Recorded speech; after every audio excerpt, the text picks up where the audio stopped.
ನಮಸ್ಕಾರ. ಇದು ರಿಪಬ್ಲಿಕ್ ಕನ್ನಡ ಸಹಯೋಗದಲ್ಲಿ ಅರಮನೆ ಮೈದಾನದ ಕಿಂಗ್ಸ್ ಕೋರ್ಟ್ ಗ್ರೌಂಡ್ನಲ್ಲಿ ನಡೀತಾ ಇರುವ ಫರ್ನಿಚರ್ ಮತ್ತು ಲೈಫ್ ಸ್ಟೈಲ್ ಎಕ್ಸ್ಪೋ 4ನೇ ದಿನ ಇವತ್ತು ಯಶಸ್ವಿಯಾಗಿ ಸಾಗ್ತಾ ಇದೆ. ತಾವು ಇದರ ಸದಾವಕಾಶವನ್ನು ಪಡೆದುಕೊಳ್ಳಬಹುದು. ಇದೆಲ್ಲದರ ನಡುವೆ ರಾಜ್ಯದಲ್ಲಿ ಮತ್ತೊಬ್ಬ ಇನ್ಸ್ಪೆಕ್ಟರ್, ಯಾದಗಿರಿಯಲ್ಲಿ PSI, ಬೆಂಗಳೂರಿನಲ್ಲಿ ಇನ್ಸ್ಪೆಕ್ಟರ್ ಈಗ ನೇಣು ಬಿಗಿದುಕೊಂಡ ಸ್ಥಿತಿಯಲ್ಲಿ ಶವ ಪತ್ತೆಯಾಗಿದೆ. ಯಾಕೆ ಇನ್ಸ್ಪೆಕ್ಟರ್ ಆತ್ಮಹತ್ಯೆಗೆ ಶರಣಾದರು, ಏನು ವಿಚಾರ, ಇದೆಲ್ಲದರ ಕುರಿತಾಗಿ ಪೆನ್ ಟು ಪೆನ್ ಮಾಹಿತಿಯನ್ನು ಕೊಡ್ತೀವಿ. ಅದಕ್ಕಿಂತ ಮುಂಚೆ ಈ ಕ್ಷಣದ ಹೆಡ್ಲೈನ್ ನೋಡೋಣ ಬನ್ನಿ.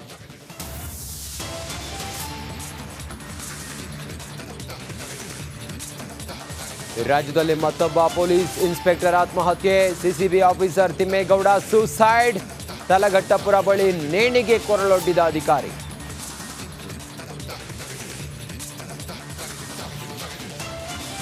ರಾಮೇಶ್ವರಂ ಕೆಫೆನಲ್ಲಿ ಮುಂದುವರಿದ ಸ್ಥಳ ಮಹಜರು. ಮೂರು ಬಾರಿ ಘಟನೆಯ ಮರುಸೃಷ್ಟಿ.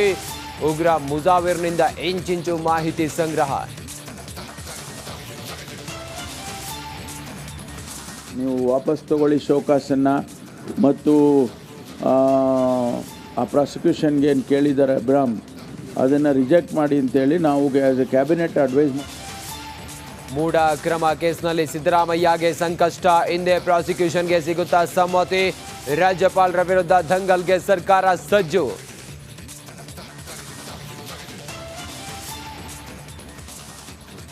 ಕಾಂಗ್ರೆಸ್ ವಿಪಕ್ಷಗಳ ನಡುವೆ ಪಾದಯಾತ್ರೆ ಫೈಟ್. ದೋಸ್ತಿಗಳನ್ನ ಹಿಡಿಯಲು ಕೈಪಡೆ ರಣತಂತ್ರ. ಬಿಜೆಪಿ ಭ್ರಷ್ಟಾಚಾರದ ಚಾರ್ಜ್ ಶೀಟ್ ರಿಲೀಸ್ಗೆ ತಯಾರಿ.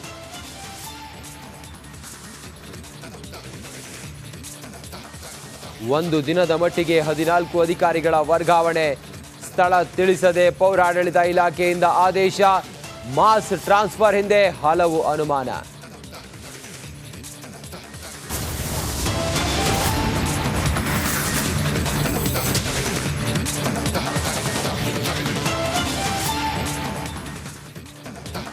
ರಾಜ್ಯದಲ್ಲಿ ಸರ್ಕಾರಿ ಅಧಿಕಾರಿಗಳ ಸೂಸೈಡ್ ಮುಂದುವರಿತಾ ಇದೆ. ನೋಡಿ, ಇನ್ಸ್ಪೆಕ್ಟರ್ ತಿಮ್ಮೇಗೌಡ ಆತ್ಮಹತ್ಯೆಗೆ ಶರಣಾಗಿದ್ದಾರೆ.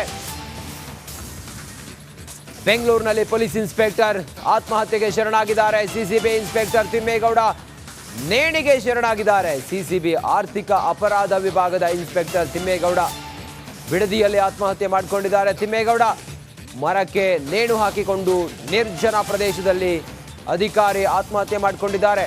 2 ವರ್ಷದ ಹಿಂದೆ CCBಗೆ ಟ್ರಾನ್ಸ್ಫರ್ ಆಗಿದ್ದ ತಿಮ್ಮೇಗೌಡ ಇವತ್ತು ನೇಣಿಗೆ ಶರಣಾಗಿದ್ದಾರೆ.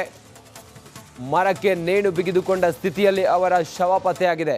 ಮತ್ತಷ್ಟು ಮಾಹಿತಿಯೊಂದಿಗೆ ನಮ್ಮ ಪ್ರತಿನಿಧಿ ನಾಗರಾಜ ದೂರವಾಣಿ ಸಂಪರ್ಕದಲ್ಲಿದ್ದಾರೆ. ನಾಗರಾಜ, ತಿಮ್ಮೇಗೌಡ ಅವರ ಸೂಸೈಡ್ನ ಹಿಂದೆ ಅನುಮಾನ ವ್ಯಕ್ತವಾಗ್ತಾ ಇದೆ. ಯಾಕೆ ಅವರು ಸೂಸೈಡ್ ಮಾಡಿಕೊಂಡ್ರು? ಈಗ ಪ್ರೈಮರಿ ಇನ್ಫಾರ್ಮೇಶನ್ ಏನಿದೆ? ತನಿಖೆ ಹೇಗೆ ನಡೀತಾ ಇದೆ? ರಂಜಿತ್, ಏನು ಇವತ್ತು ಬೆಳಗಿನ ಜಾವ ರಾಮನಗರ ಜಿಲ್ಲೆ ಕಗ್ಲಿಪುರ ಪೊಲೀಸ್ ಠಾಣಾ ವ್ಯಾಪ್ತಿಯ ಸಗಜುಗುಪ್ಪೆ ಬಳಿ ಒಬ್ರು ಆತ್ಮಹತ್ಯೆಯನ್ನ ಮಾಡ್ಕೊಂಡಿದ್ದಾರೆ ಅಂತೇಳಿ ಕಗ್ಲಿಪುರ ಪೊಲೀಸರಿಗೆ ಮಾಹಿತಿ ಬರುವಂತದ್ದು. ಅಲ್ಲಿಗೆ ಸ್ಥಳಕ್ಕೆ ಹೋಗಿ ನೋಡಿದಾಗ ಆತ CCBಯಲ್ಲಿ ಆರ್ಥಿಕ ಅಪರಾಧದಲ್ಲಿ ಇನ್ಸ್ಪೆಕ್ಟರ್ ಆಗಿ ಕೆಲಸ ಮಾಡ್ತಾ ಇದ್ದ ತಿಮ್ಮೇಗೌಡ ನೇಣು ಬಿಗಿದ ಸ್ಥಿತಿಯಲ್ಲಿ ಪತ್ತೆ ಆಗಿರ್ತಕ್ಕಂಥದ್ದು. ಕೂಡಲೇ ಕಗ್ಲಿಪುರ ಪೊಲೀಸರು ತನಿಖೆಯನ್ನ ಶುರು ಮಾಡಿರ್ತಕ್ಕಂಥದ್ದು. ಇನ್ನು ತಿಮ್ಮೇಗೌಡರವರ ಹಿನ್ನೆಲೆಗೆ ಬರುವಂತದ್ದಾದ್ರೆ 1998ರ ಗ್ರಾಮೀಣ ಗೋಪಾಲಕರಲ್ಲಿ ಇವರು PSI ಆಗಿ ಕೆಲಸಕ್ಕೆ ಪೊಲೀಸ್ ಇಲಾಖೆಗೆ ಸೇರ್ಪಡೆ ಆಗಿದ್ರು. ನಂತರ ಇವರು ಪದೋನ್ನತಿಯನ್ನು ಹೊಂದಿ ಇನ್ಸ್ಪೆಕ್ಟರ್ ಆಗಿ ಕೆಲಸವನ್ನ ಮಾಡ್ತಾ ಇದ್ರು.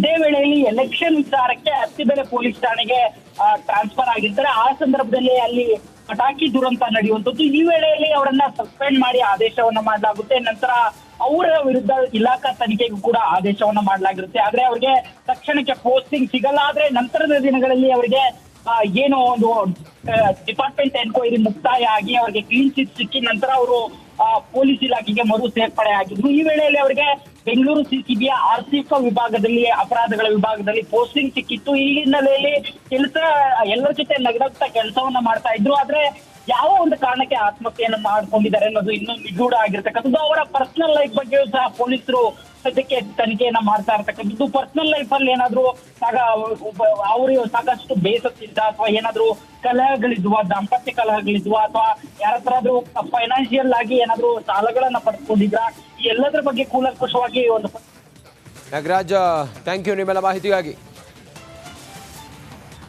ತಿಮ್ಮೇಗೌಡ ಬಿಡದಿಯ ನಿರ್ಜನ ಪ್ರದೇಶದಲ್ಲಿ ತಿಮ್ಮೇಗೌಡ ಆತ್ಮಹತ್ಯೆಗೆ ಶರಣಾಗಿದ್ದಾರೆ. ನೋಡಿ, 3 ಜನ ಸರ್ಕಾರಿ ಅಧಿಕಾರಿಗಳು ಮೃತಪಟ್ಟಿರೋದು ನೋಡಿ, ನೀವು ಗಮನಿಸ್ತಾ ಇದ್ದೀರಿ. ವಾಲ್ಮೀಕಿ ಅಭಿವೃದ್ಧಿ ನಿಗಮದ ಅಧಿಕಾರಿ ಚಂದ್ರಶೇಖರ್ ಮೃತಪಟ್ಟಿರೋದು, ಆತ್ಮಹತ್ಯೆ ಮಾಡಿಕೊಂಡು ಡೆತ್ ನೋಟನ್ನು ಬರೆದಿಟ್ಟು ಆತ್ಮಹತ್ಯೆ ಮಾಡಿಕೊಂಡಿದ್ದು. ಅದಾದ ನಂತರ ಪರಶುರಾಮ್, PSI ಪರಶುರಾಮ್ ಹಾರ್ಟ್ ಅಟ್ಯಾಕ್ನಿಂದ ಮೃತಪಟ್ಟಿದ್ರು. ಅದಕ್ಕೆ ಕಾರಣ ಏನು ಅಂತೇಳಿ ಬಂದಾಗ ಶಾಸಕರು ಅದರಲ್ಲಿ ಅವರ ಈ ಹಾರ್ಟ್ ಅಟ್ಯಾಕ್ ಆಗೋದಕ್ಕೆ ಅವರ ಮೇಲೆ ಇದ್ದಂಥ ಒತ್ತಡ ಕಾರಣ ಆಗಿತ್ತು ಅನ್ನೋದ್ರ ಬಗ್ಗೆ ಈಗ ತನಿಖೆ ನಡೀತಾ ಇದೆ, ಆರೋಪ ಇದೆ. ಇನ್ನೊಂದು ಕಡೆಯಲ್ಲಿ ತಿಮ್ಮೇಗೌಡ ಈಗ ಆತ್ಮಹತ್ಯೆ ಮಾಡಿಕೊಂಡಿದ್ದಾರೆ. ಇದು ಈಗ ಅನುಮಾನಕ್ಕೆ ಕಾರಣ ಆಗಿದೆ. ಅವರು CCB ಆರ್ಥಿಕ ವಿಭಾಗದ ಅಪರಾಧ ವಿಭಾಗದ ಅಧಿಕಾರಿಯಾಗಿದ್ದರು. CCBಯ ಆರ್ಥಿಕ ಅಪರಾಧ ವಿಭಾಗದ ಅಧಿಕಾರಿಯಾಗಿದ್ದರು ತಿಮ್ಮೇಗೌಡ.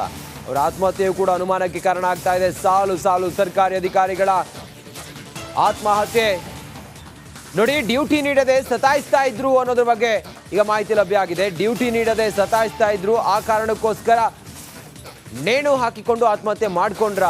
ಈ ಕಾರಣವ ಅವರ ಸಾವಿಗೆ. ಅತ್ತಿಬೆಲೆ ಪಟಾಕಿ ದುರಂತ ಕೇಸ್ನಲ್ಲಿ ತಿಮ್ಮೇಗೌಡ ಸಸ್ಪೆಂಡ್ ಆಗಿದ್ರು. ಚುನಾವಣೆ ಸಂದರ್ಭದಲ್ಲಿ ಅತ್ತಿಬೆಲೆಗೆ ವರ್ಗವಾಗಿದ್ದ ತಿಮ್ಮೇಗೌಡ ಬಿಡದಿಯಿಂದ ಅತ್ತಿಬೆಲೆ ಠಾಣೆಗೆ ಅವರನ್ನ ವರ್ಗಾವಣೆ ಮಾಡಲಾಗಿತ್ತು. ಪಟಾಕಿ ದುರಂತ ಪ್ರಕರಣದಲ್ಲಿ ಸಸ್ಪೆಂಡ್ ಆಗಿದ್ದ ಇದೇ ತಿಮ್ಮೇಗೌಡ ಅವರಿಗೆ ಡ್ಯೂಟಿ ನೀಡದೆ ಸತಾಯಿಸ್ತಾ ಇದ್ರು ಅನ್ನೋದ್ರ ಬಗ್ಗೆ ಈಗ ಮಾಹಿತಿ ಸಿಕ್ಕಿದೆ. ಈ ಕಾರಣದಿಂದ ಮನನೊಂದು ಅವರು ಆತ್ಮಹತ್ಯೆ ಮಾಡಿಕೊಂಡ್ರು ಅನ್ನೋದು. ಪಟಾಕಿ ದುರಂತ, ಅತ್ತಿಬೇಲೆಲಾಗಿರುವಂಥ ಪಟಾಕಿ ದುರಂತ ದೃಶ್ಯ ನೀವು ಗಮನಿಸ್ತಾ ಇದ್ದೀರಿ.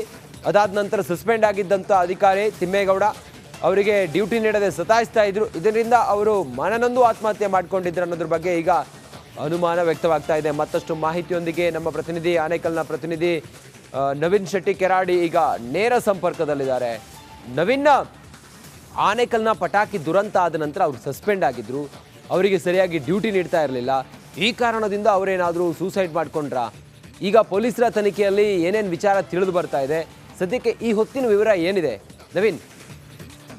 ರಂಜಿತ್, ಏನು CCB ಆರ್ಥಿಕ ವಿಭಾಗದಲ್ಲಿ ಇದ್ದಂತಹ ತಿಮ್ಮೇಗೌಡ ಏನು ಇವತ್ತು ಆತ್ಮಹತ್ಯೆಗೆ ಶರಣಾಗಿದ್ರು. ಇವರ ಆತ್ಮಹತ್ಯೆ ಇದೀಗ ಹಲವು ಅನುಮಾನಗಳಿರುವಂತದ್ದು ಏನಂತ ಹೇಳಿದ್ರೆ, ಏನು ಕಳೆದ ವರ್ಷ 2023 ಅಕ್ಟೋಬರ್ ನಲ್ಲಿ ಅತ್ತಿಬೆಲೆ ಪಟಾಕಿ ದುರಂತ ಏನಾಗಿತ್ತು, ಈ ಒಂದು ಪಟಾಕಿ ದುರಂತದಲ್ಲಿ ಅದೇ ಸಂದರ್ಭದಲ್ಲಿ ಅತ್ತಿಬೆಲೆ ಪೊಲೀಸ್ ಠಾಣೆ ಇನ್ಸ್ಪೆಕ್ಟರ್ ಆಗಿ ಬಿಡದಿಯಿಂದ ಏನು ಅತ್ತಿಬೆಲೆ ಠಾಣೆಗೆ ವರ್ಗಾವಣೆ ಆಗಿದ್ರು. ಅಂದ್ರೆ ಚುನಾವಣೆ ಸಂದರ್ಭದಲ್ಲಿ ಏನು ವರ್ಗಾವಣೆ ಆಗುತ್ತೆ ಆ ಒಂದು ಸಂದರ್ಭದಲ್ಲಿ ವರ್ಗಾವಣೆ ಆಗಿ ಇಲ್ಲಿಗೆ ಬಂದಿದ್ರು. ಆ 3 ತಿಂಗಳ ಡ್ಯೂಟಿಯನ್ನು ಕೂಡ ಇಲ್ಲಿ ಮಾಡಿದ್ರು. ಆ ಸಂದರ್ಭದಲ್ಲಿ ಏನು ಅತ್ತಿಬೆಲೆ ಪಟಾಕಿ ದುರಂತ ನಡೆದೋಗಿತ್ತು.